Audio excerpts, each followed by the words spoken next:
리세팅 시리즈, 그러니까 우리 인생을 다시 신앙생활을 교회 생활을 다시 시작해보자라는 그런 차원에서 리세팅 시리즈 말씀을 우리가 함께 나누고 있습니다. 이제 오늘은 9번째, 그 주제는 복음입니다.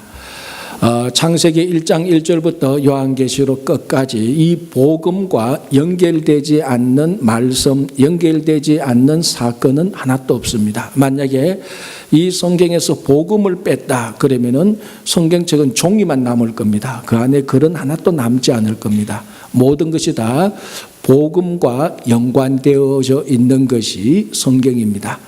그래서 오늘 우리 삶을 다시 시작하면서, 교회 생활을 다시 시작하면서 복음으로 여러분들이 시작하기를 바랍니다. 자, 마가복음 1장 1절이 이렇게 증거합니다. 하나님의 아들 예수 그리스도 복음의 시작이라. 자, 이제부터 복음이 시작되는 한 편의 드라마가 펼쳐진다는 것입니다. 자, 여러분, 우리가 헐리우드나 이런 데에서 영화를 만들어서 이 영화가 아주 큰 수익이 나면은 그 다음에 어떻게 하죠? 그렇죠. 시리즈로 나오죠. 후편이 나옵니다. 후편도 잘 되면은 어떻게 되죠? 3편을 만듭니다. 3편이 잘 되면은 4편을 만들죠. 그런데 언제부턴가 이 영화를 만드는데 보니까 참 재밌는 현상이 일어났습니다. 이 영화가 잘 되니까 속편이 나옵니다. 그다음 3편이 나오는가 하는데 전편이 나와요.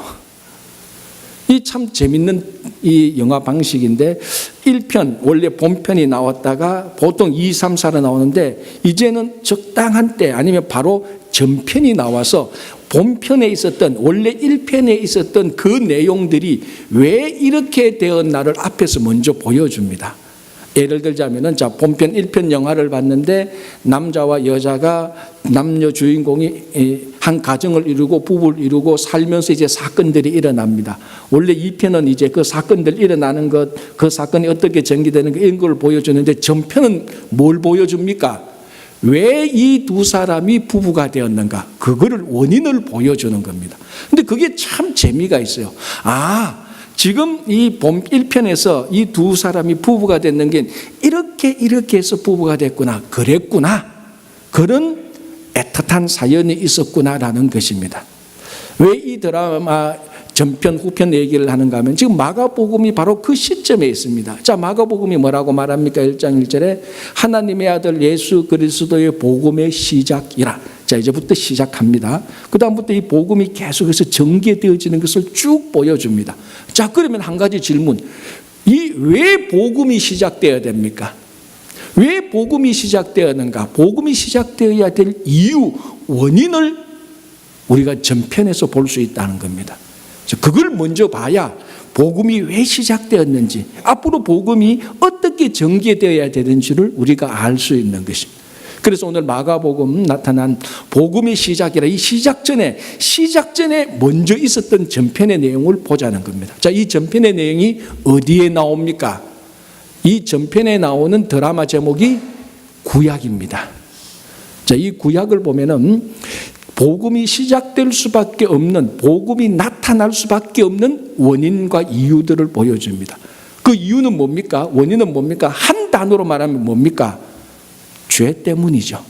그래서 구약 성경은 이 죄가 해결되지 못했기 때문에 복음이 시작될 수밖에 없는 것을 보여줍니다. 자, 지구상에서 가장 간략하게 있는 구약 성경의 역사를 지금 제가 말해드리겠습니다. 가장 간략하게. 이보다 더 간략하게 말할 수 있는 사람 별로 없을걸요. 자, 하나님이 천지를 창조하셨고 에덴 동산에서 아담과 하와가 선악과를 따먹음으로 죄를 지었습니다. 우리는 이걸 원죄라고 말을 합니다. 자, 여기서부터 이제 죄가 시작됩니다. 이후부터는 이 죄의 온갖 악독한 현상들이 나타납니다. 살인, 폭력, 간음, 전쟁, 거짓, 사기, 탐욕, 허영, 수없이 많은 죄의 현상들이 창세기 3장부터 나타나기 시작합니다. 그래서 에덴 동산에서, 그 좋았던 에덴 동산에서 죄를 지음으로 인간이 팍 꼬꾸라집니다. 죄의 계곡으로 쭉 가게 됩니다. 그래서 창세기에 보면 어마어마한 죄들이 나타납니다. 형제간의 살육이 나타나죠. 간음이 나타나죠. 전쟁이 나타나죠. 지금 우리가 당하고 있는 모든 죄의 현상들이 창세기도 다 나타납니다. 그러나 구약은 죄 이야기만 다루는 게 아니고 중간중간에 클라이막스를 이루는 몇 군데 중간중간에 구원 이야기를 다루고 있습니다. 그 첫 번째 구원이 뭡니까? 출애굽이죠. 자, 죄를 지었던 이스라엘 백성들, 원죄를 지었던 인류가 죄 가운데 계속해서 빠져 있다가 애굽으로 그 출애굽의 애굽의 역사를 보여줬는데 그 이스라엘 백성들이 죄의 노예로 살고 있는 것을 보여줍니다. 하나님께서 이스라엘 백성들을 구원합니다. 그래서 구원의 역사가 올라갑니다. 죄에 빠졌다가 구원의 역사가 쭉 올라갑니다. 이렇게 해서 참 좋을 줄 알았는데 가나안에 들어가서 이렇게 계속해서 구원의 삶을 살아야 되는데 사사기로 접어들면서 350년 동안 상상할 수 없는 악랄한 죄악들이 또 일어나기 시작합니다. 다시 죄의 구렁텅이로 빠지죠. 다시 여기서 하나님께서 왕을 일으켜서 특별히 다윗 때는 또 하나님의 나라의 모습들을 보여줍니다. 또 구원의 역사가 이뤄집니다. 이렇게 계속해서 이어지면 좋은데 이것이 다시 또 바빌론 포로로 쿡 잡혀가서 죄의 계곡으로 빠지게 됩니다. 하나님께서 또 70년 동안 바벨론 포로에 있던 이스라엘 백성들을 다시 구원하셔서 바벨론 포로에서 해방됩니다. 다시 또 쭉 구원의 삶을 사는가 했더니 또 쿡 내려갑니다. 이방 여자들과 결혼하고 또 성전을 더럽히고 해서 바벨론 포로에서 해방되었던 사람들이 다시 또 죄의 구렁텅이로 빠지게 됩니다. 그러니까 이게 롤러코스터입니다. 죄에 있다가 에덴 동산에 있다가 죄로 빠졌다가 출애굽을 거쳤다가 사사기를 거쳤다가 다윗을 거쳤다가 바벨론 포로로 잡혀갔다가 해방됐다가 다시 또 갔다가 왔다 갔다 오르락내리락 하는 겁니다. 자, 이게 죄와 구원의 롤러코스터인데 중요한 거는 여러분 롤러코스터를 한번 타보셨죠? 비슷한 것, 그죠? 막 밑으로 내려갈 때 무섭고 올라갈 때 기분 좋고 위로 올라갈 또 정상에 있었을 때는 통쾌하는데 또 내려갔다가 올라갔다가 이거는 뭐 오르락내리락 하는 건 다 괜찮습니다. 올라갈 때도 괜찮고 내려갈 때도 괜찮습니다. 제일 중요한 건 뭡니까? 마지막에 롤러코스터의 마지막 지점이 만약에 공중에서 멈춰버렸다. 이거는 뭐죠? 사고가 난 겁니다. 중간에서 멈춰도 사고가 난 겁니다. 어디에 멈춰야 됩니까? 안전하게 땅에 탁 착지를 해야 그 롤러코스터에 탔던 사람들이 안전벨트를 메고 안전한 땅으로 나오게 됩니다. 그 롤러코스터가 오르락내리락 하는 것은 괜찮아요. 마지막 지점이 안전한 곳에 탁 착지를 해야 됩니다. 그 점이 중요합니다. 구약 성경에도 죄와 구원의 역사가 롤러코스터로 올라갑니다. 마지막 착지점이 어디입니까? 그게 이제 구원이냐 죄냐 중간 상태냐 알 수 있는 마지막 착지점을 찾아야 됩니다. 그게 어디입니까? 구약 성경의 마지막 장 마지막 구절을 보면 되죠. 그게 마지막 착지점이니까. 그게 말라기 4장 6절입니다. 제가 읽어드릴게요. 이게 구약 성경의 어떻게 보면 결론이라고도 말을 할 수 있습니다. 구약 성경의 마지막 장 마지막 절 말라기 4장 6절입니다. 그가 아버지의 마음을 자녀에게로 돌이키게 하고 자녀들의 마음을 그들의 아버지에게로 돌이키게 하리라. 돌이키지 아니하면 두렵건대 내가 와서 저주로 그 땅을 칠까 하노라. 이 말 듣고 기분이 좋습니까? 기분이 나쁩니까? 불안합니까? 불안하죠. 그래서요, 히브리어 이 말라기 4장 6절 히브리어 성경 말라기 4장 6절의 마지막 단어는 헤렘인데 이 말이 저주입니다. 구약 성경의 마지막 단어가 저주로 끝이 나고 있습니다.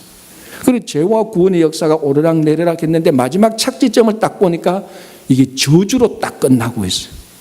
그로부터 400년이 아무런 선지자도 없다가 예수님이 오게 되는 겁니다. 그러니까 이 롤러코스터의 마지막 착지점이 죄와 저주의 권세 아래 인간이 있다는 것을 보여줍니다. 이게 마가복음 1장 복음의 전편입니다. 이 사건들이 있었기 때문에 무엇이 필요합니까? 죄와 저주의 권세의 인간이 있었기 때문에 마지막에 있었기 때문에 여기에서부터 해방되고 구원받는 게 필요합니다. 그래서 복음의 시작이 나타난 겁니다. 그래서 드라마를 찍을 때 전편이 필요하다는 거예요. 전편을 보니까 왜 복음이 시작됐는가를 알겠다는 겁니다. 그래서 마가복음 1장 1절을 보면 예수 그리스도 복음의 시작이라고 복음이 시작됐구나. 이게 단순히 한 게 아니고 그 앞에 복음이 시작될 수밖에 없는 이유, 인간의 죄 때문이었는데 여전히 구약 성경에 끝났는데 인간이 죄와 저주의 권세 아래에 있었다는 것입니다. 그래서 복음이 필요할 수밖에 없다는 것입니다. 더 큰 문제는 이 말라기 4장 6절에서 말라기 선지자가 롤러코스터 때 마지막 점을 딱 찍었던 이 시점이 지금으로부터 약 2400년, 2500년 전 선포된 말씀입니다. 그래서 인류는 이 저주와 죄에서 해방되기 위해서 그 2000년 이상 동안 수없이 많은 노력을 했습니다. 도시도 쌓고 국가도 만들어보고 민족들로 해쳐 모여 해보기도 하고 성을 쌓고 학업을 하고 연구도 하고 과학도 발전시키고 의술도 발전하고 첨단 문명을 해보고 온갖 것을 다 발전시킨 게 오늘의 모습입니다. 2400년 500년 동안 인간이 할 수 있는 모든 노력을 다 했는데 여전히 죄와 저주의 그 지점에서 한 걸음도 나가지 못했습니다. 이게 얼마나 안타깝습니다. 아직도 수없이 많은 사람들이 이 말라기 4장 6절에서 선포했던 그 저주의 근세 안에 거기에 딱 발목이 잡혀서 50년을 살아도 60년을 살아도 한 발자국도 나가지 못하고 있는 그 시점에 있다는 겁니다. 그래서 우리 각자 한 사람 한 사람에게는 복음이 필요하다는 것입니다. 그래서 우리가 마가복음 1장 1절을 통해서 하나님의 아들 예수 그리스도 복음의 시작이라 여기에 우리가 쌍수를 들고 환영을 하며 이 말씀을 이 복음을 받아들일 때에 죄와 저주의 권세에서 해방되는 것입니다. 자, 오늘 이 1장 2절을 단순히 이렇게 말해도 될 듯한데 그런 마가복음 1장을 열면서 이제부터 복음이 시작됩니다. 여러분 잘 들으시기 바랍니다. 이렇게 해도 될 것 같은데 이 복음 앞에 예수 그리스도의 복음이라고 딱 지적하고 있습니다. 자, 이게 이제 예수 그리스도의 복음이 뭐냐? 예수 그리스도께서 하신 말씀, 예수 그리스도께서 하신 사역 이 자체가 복음이 될 수도 있고 예수 그리스도 그분이 복음이 될 수 있다는 것입니다. 어느 것이 옳으냐? 사실은 똑같은 겁니다. 왜냐하면 예수님은 그 자신의 말과 생각과 행동이 일치하기 때문에 예수님께서 하신 말씀과 사역이 예수 그리스도 그 자신이고 예수 그리스도 그 자신이 바로 말씀이고 사역이고 행동이 되는 것입니다. 그래서 복음을 간략하게 말하면 복음은 예수 그리스도다 이렇게 말해도 전혀 틀린 말이 아닙니다.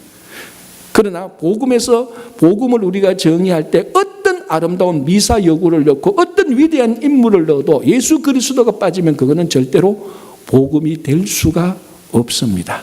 그래서 예수 그리스도의 복음이다 라고 말을 하는데 우리 로마서 8장 1절에 이렇게 말하죠. 그러므로 누구든지 그리스도 예수 안에 있으면 결코 정죄함이 없다.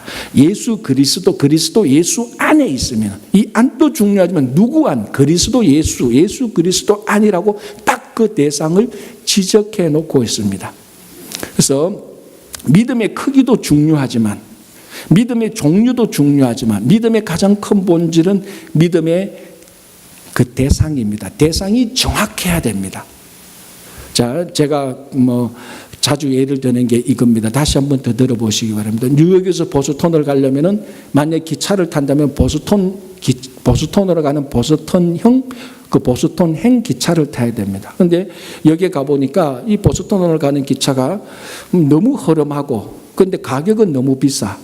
타려고 보니까 안에 사람들이 막 싸우고 있어요. 이 주변 분위기를 보니까 차 또 더럽고 싸우는 사람하고 같이 차를 타고 보스턴으로 가려고 하니까 마음이 안 들어. 그래서 옆에 보니까 시카고로 가는 멋진 기차가 있습니다.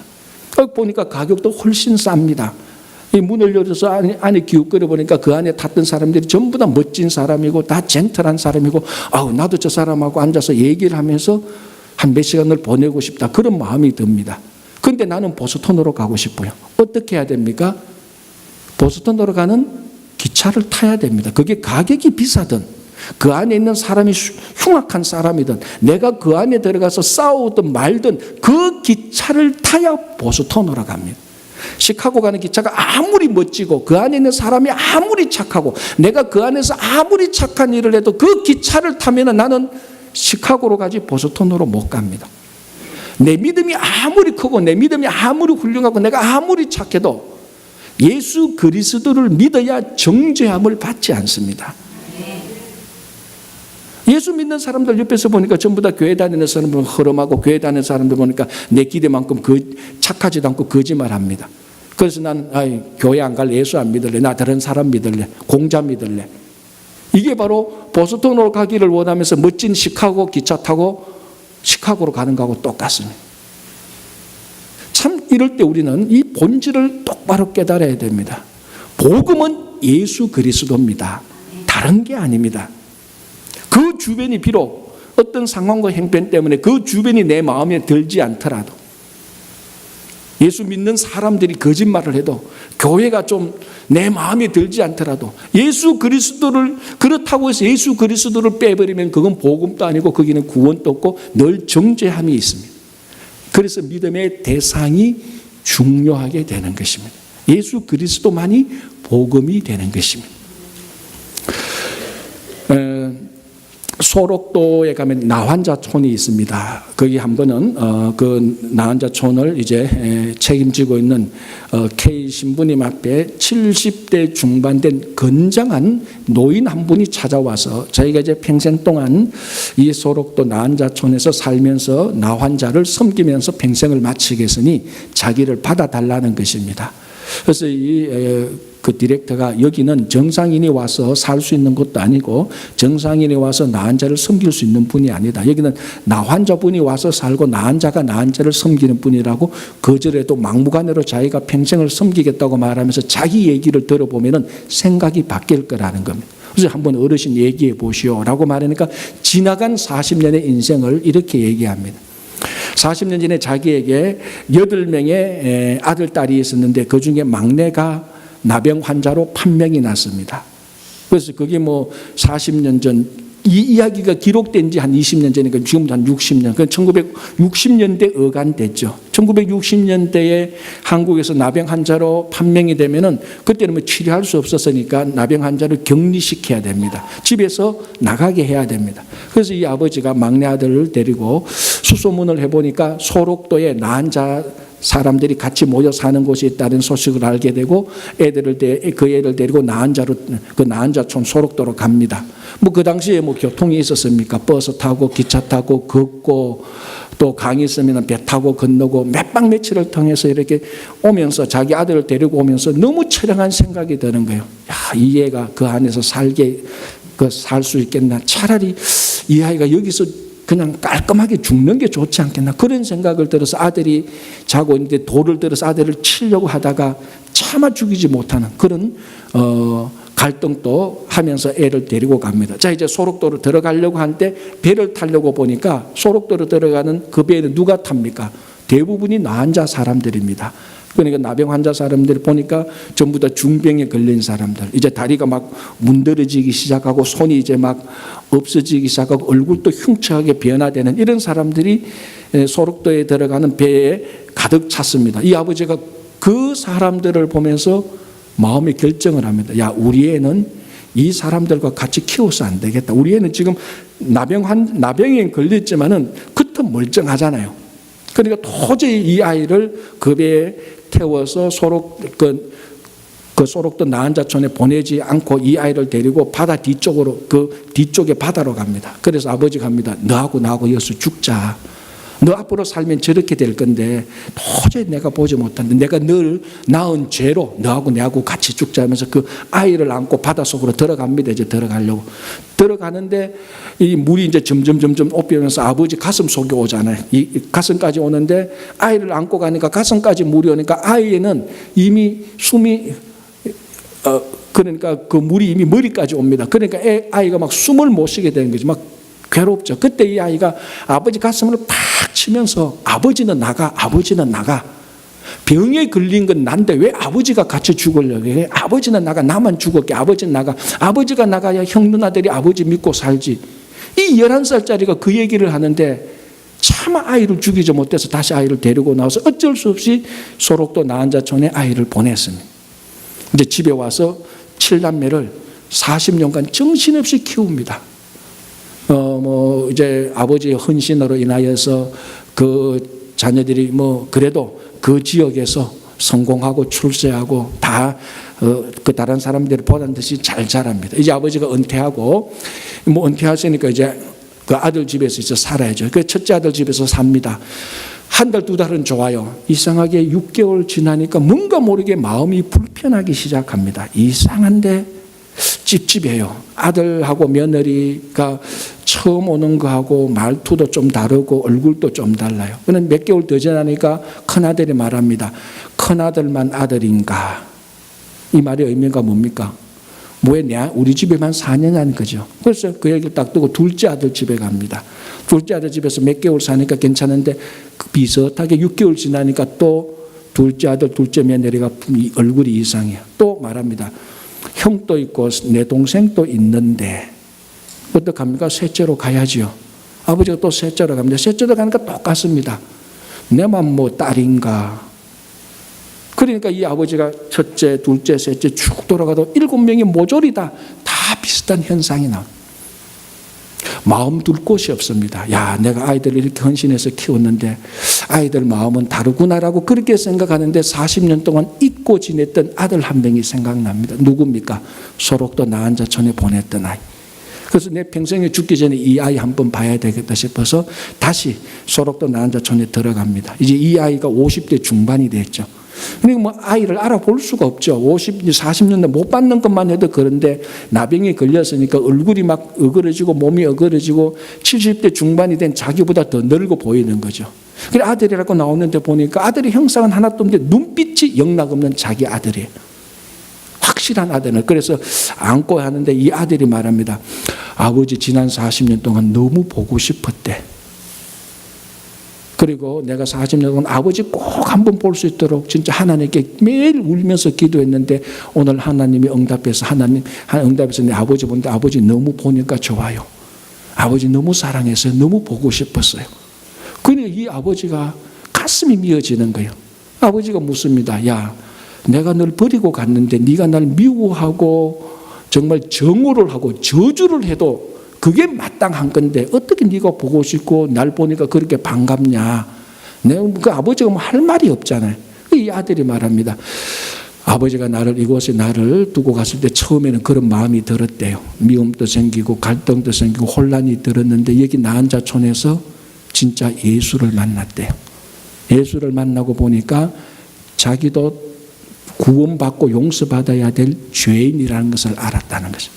그래서 진짜로 예수로부터 용서받고 죄가 해결되니까 자기를 버려둔 아버지가 하나도 밉지 않고 다 용서가 되더래.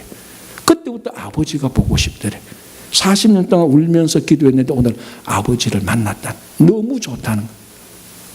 그래서 이 아버지가 울며 불며 다행히 그 40년 동안 의술이 많이 발달해서 이 아들의 나병을 많이 고칠 수가 있어서 소록도에서 나와서 아들을 많이 고쳐서 완전히 정상은 아니지만 그래도 사회생활에 적응할 수 있도록 회복이 됐답니다. 그리고 이 아버지가 하는 말이 야, 내가 평생 사랑과 정성으로 키운 7 화초보다 버려둔 꽃 한 포기가 훨씬 더 귀하구나. 그러면서 울면서 그 아이를 케어하면서 아버지가 하나 결심을 합니다.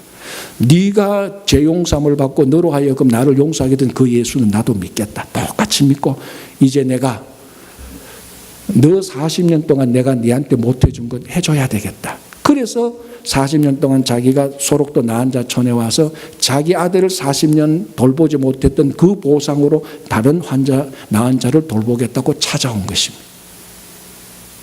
그러니까 이 주임 신부가 안 받을 수가 없죠. 그래서 그분을 받아서 봉사하겠다는 겁니다. 자, 이 좀 감동적인 얘기에서 핵심은 뭡니까? 어떻게 해서 이 저주받은, 버림받은 아들이 아버지를 사랑하고 그리워하게 됐습니까? 자기가 예수님한테 용서받은 겁니다. 거기에 대한 확신이 드니까 아버지를 용서하고 싶은 이 둘 가운데는 죄와 갈등과 미움이 가득했는데 예수 그리스도의 용서함으로 인하여서 정죄함이 완전히 사라져버린 거예요. 아들이 아버지를 정죄하지 않습니다. 아버지는 분명히 아들한테 잘못을 했어요. 죄를 지었어요.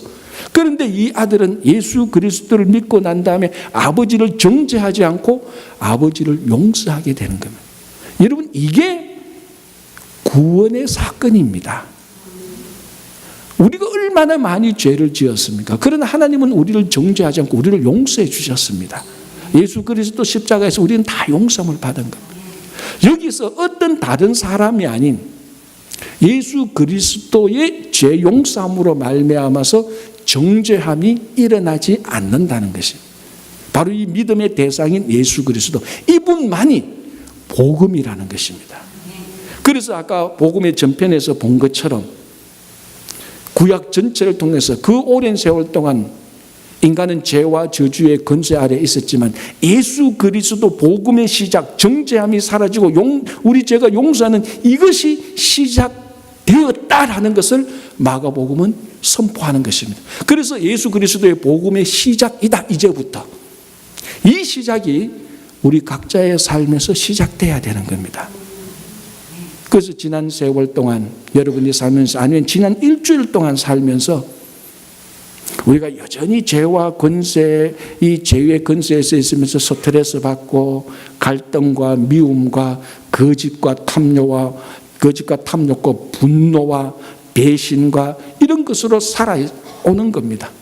그러나 오늘 이 순간부터 우리가 인생을 다시 리세팅하면서 복음이 시작된 것처럼 우리 각자의 삶에서 복음으로 다시 시작해야 되는 겁니다.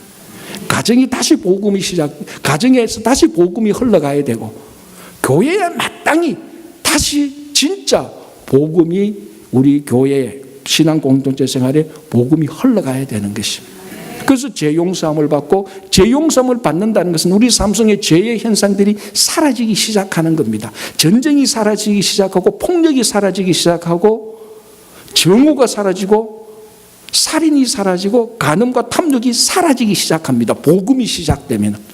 그래서 우리 삶은 복음으로 다시 리세팅해야 되는 것입니다. 자, 이 복음의 글자 그대로의 소식은 뭡니까? 기쁜 소식입니다. 기쁜 소식. 자, 우리에게 기쁜 소식들이 많습니다. 우리 자녀가 잘 되면 기쁘지요.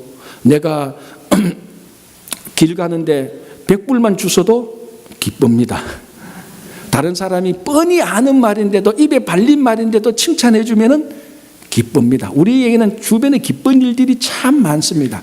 그러나 여기서 말하는 복음의 기쁜 소식은 그런 기쁜 소식이 아니고 구원받았다는 기쁜 소식입니다. 여기서 중요한 것은 구원도 중요하지만은 소식이라는 게 중요합니다. 복음은요, 소식입니다. 복음은 계명도 아니고, 복음은 충고도 아니고, 복음은 권면도 아닙니다. 물론 복음 안에는 권면도 있고 우리가 복음으로 살아야 돼야 되는 당위성도 있지만은 복음의 가장 기본은, 복음은 하나의 소식입니다. 그래서 복음은 소식이기 때문에 계명처럼 지켜야 되는 본질이 아닙니다. 교훈처럼 따라가야 되는 게 아닙니다. 복음이 소식이라면 소식의 가장 기본은 뭡니까? 소식은 전하는 겁니다.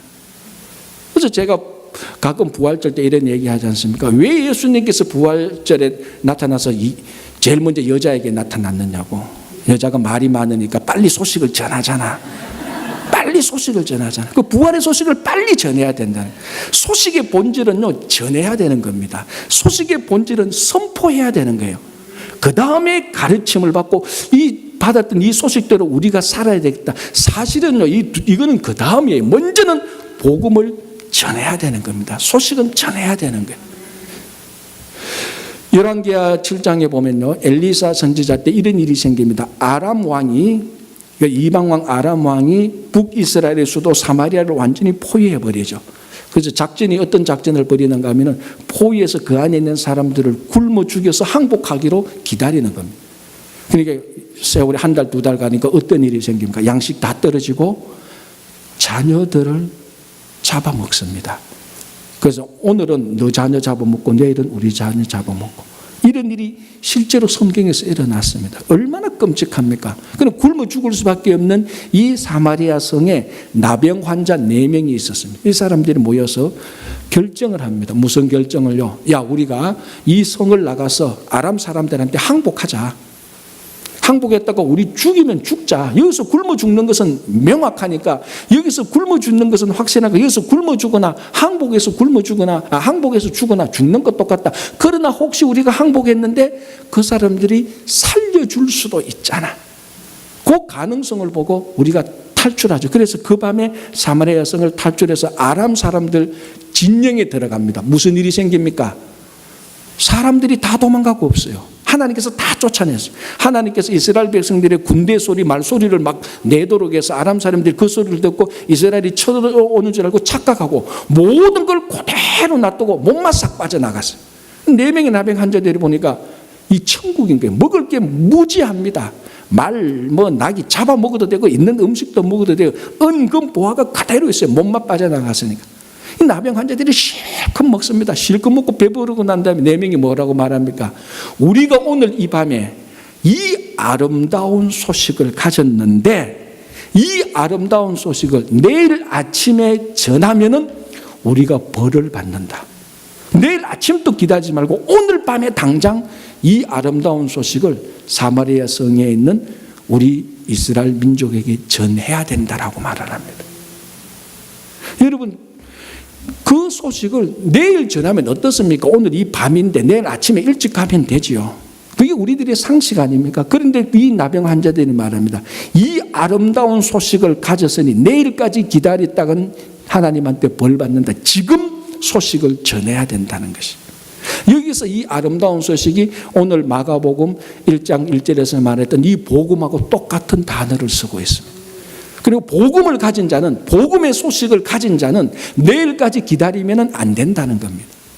오늘 당장 이 소식을 전해야 됩니다. 왜냐하면 복음은 소식이니까. 이게 복음의 긴박성입니다. 그래서 복음은 소식이라고 말할 때 어떤 수를 써서라도 이거는 전하는 것이 1번입니다. 우선순위입니다. 선포해야 되는 것입니다. 가끔 사람들이 요즘 이렇게 말합니다. 아이, 목사님 나가서 예수 믿으세요, 교회 다니세요. 아무리 그런 말 해도 요즘 듣지도 않습니다.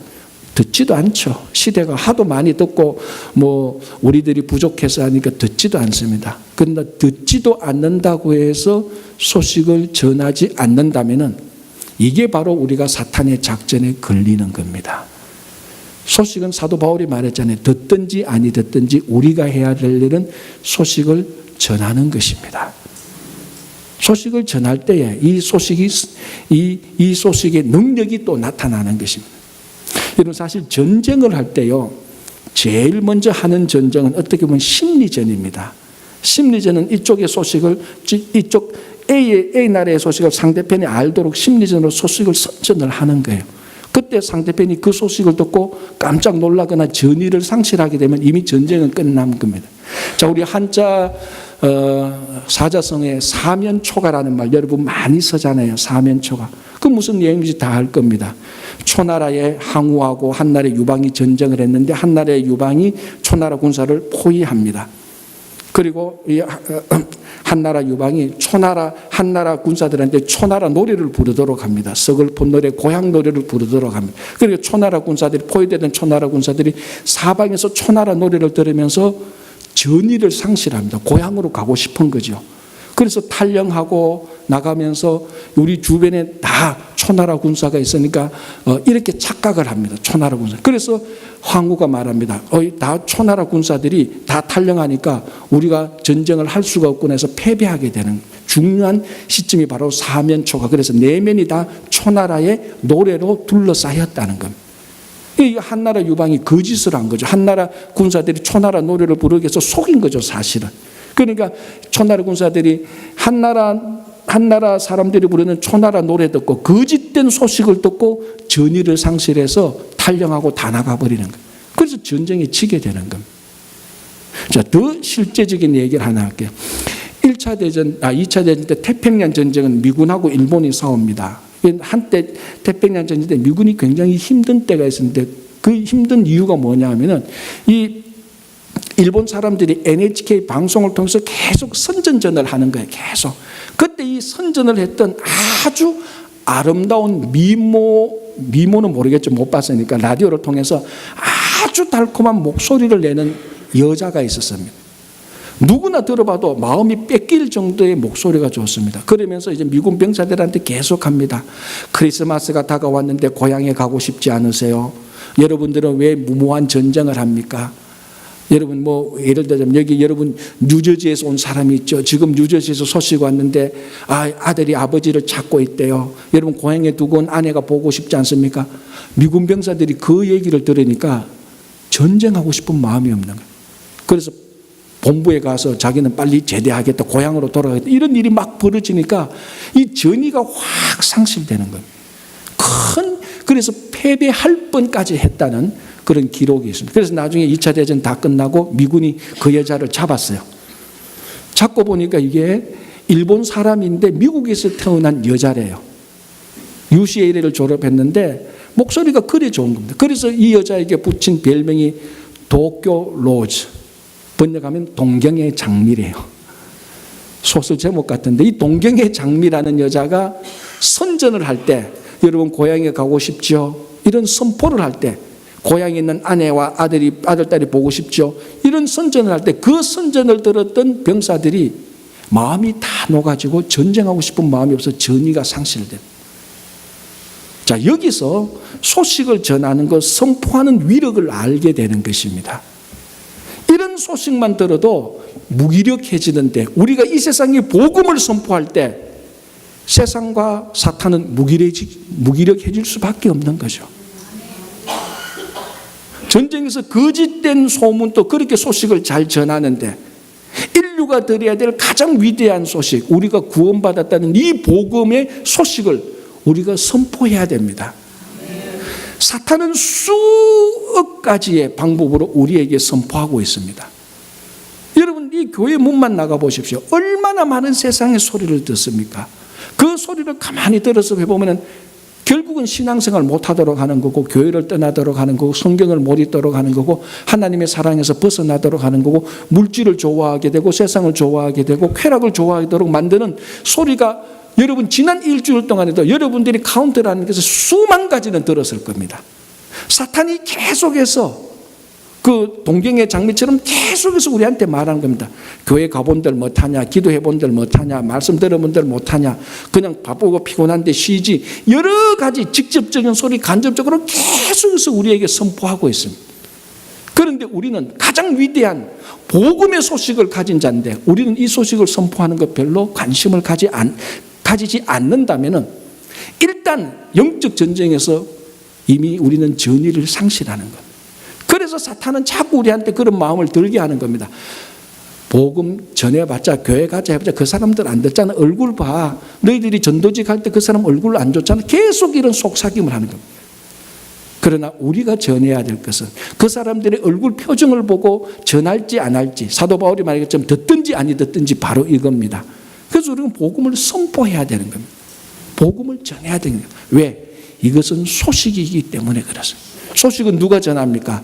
소식을 가진 자들이 전하는 것입니다. 그래서 우리가 복음을 듣고 복음의 소식을 알고 복음으로 살고 있는 우리들, 우리 삶 속에 이미 복음이 시작되어서 세상의 가치와 목적, 방법을 좋아하지 않고 하나님 나라를 좋아하는 우리들, 우리 삶의 복음이 시작되어서 하나님 나라에서 한 걸음 나가고 있는 우리들, 우리 삶의 복음이 시작되어서 사탄의 권세를 이길 수 있는 힘을 가진 우리들, 우리가 바로 좋은 소식을 가진 우리가 바로 복음을 선포해야 되는 겁니다. 복음을 전해야 돼요. 여기서부터 영적 전쟁의 승패는 이미 결정나는 겁니다. 우리가 복음을 선포하면 선포할수록 사탄은 전의를 상실하게 됩니다. 계속해서 우리가 듣든지 아니 듣든지 복음을 전하는 것, 그게 교회의 본질이요, 교회의 사명이요, 복음을 가진 우리가 해야 될 일입니다. 그래서 저희 교회는 봄, 여름에 어떻게 하든지 교회에서 시간을 내서 성도들이 함께 복음을 전하는 우리가 사역을 하는 것입니다. 오늘 또 이제부터 가을에 좋은 날씨에 나가서 복음을 전하도록 하는 겁니다. 구역별마다. 이거는 그냥 교회 프로그램이 아니라 복음이 우리 삶 속에 시작되었기 때문에 우리는 그 복음을 선포해야 됩니다. 우리는 그 소식을 가지고 있기 때문에 선포해야 되는 것입니다. 그래서 여러분들이 많은 사람들이 복음을 선포하는 이 자리에 참여하기를 간절히 바랍니다.